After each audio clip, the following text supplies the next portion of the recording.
కక్కలేరు మింగలేరు ముందు నుయ్యి వెనుక గొయ్యి ఇది పోలవరం ఇష్యూలో TDP BJP stand. Polavaram ordinance ఆమోదంతో ముఖం చాటేశారు. ఎక్కడా కనిపించలేదు. మైక్ కనిపిస్తే చాలు యబోటన్ తీసుకుంటున్నారు. అటు అధిష్టానం ఇటు ఆంధ్ర బాబుతో కుడితలో పడిన ఎలకలా గిలగిలా కొట్టుకుంటున్నారు.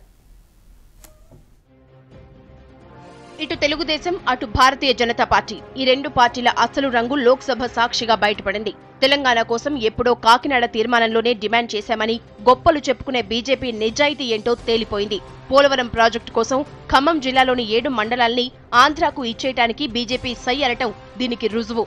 ఈ అప్పగింతకు అవసరమైన ఏపీ రీఆర్గనైజేషన్ సవరణ బిల్లుకు అనుకూలంగా ఓటు వేయాలని విప్పిచ్చి బీజేపీ అసలు రంగు బయటపెట్టుకుంది.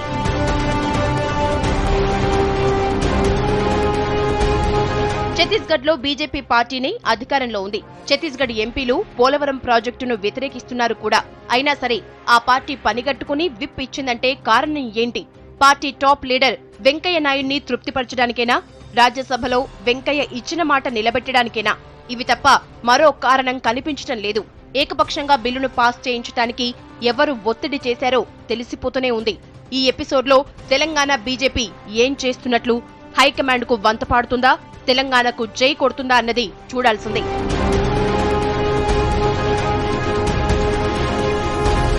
టీడీపీ కూడా అంతే. ఆంధ్ర తెలంగాణ తనకు 2 కళ్ల లాంటివని చెప్పుకుంటూ వచ్చిన టీడీపీ చీఫ్ చంద్రబాబు కూడా తన అసలు రూపం ఏంటో మరోసారి చూపించారు. ఈ బిల్లుకు అనుకూలంగా ఓటేయాలని బాబు విప్ జారీ చేశారంటే అర్థమేంటి? తెలంగాణ అంటే ఏ మాత్రం ప్రేమ లేదనేగా అర్థం.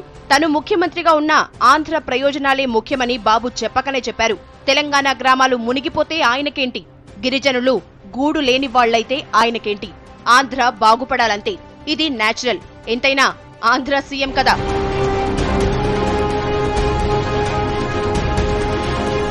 కానీ తెలంగాణ తెలుగుదేశం లీడర్లు దీనికేమంటారు? పోలవరం ప్రాజెక్టుకు తెలంగాణలోని 241 గ్రామాలు బలవుతుంటే చూస్తూ కూర్చుంటారా? లేకపోతే చంద్రబాబు మీద ఎదురు తిరుగుతారా? చూడాల్సిందే.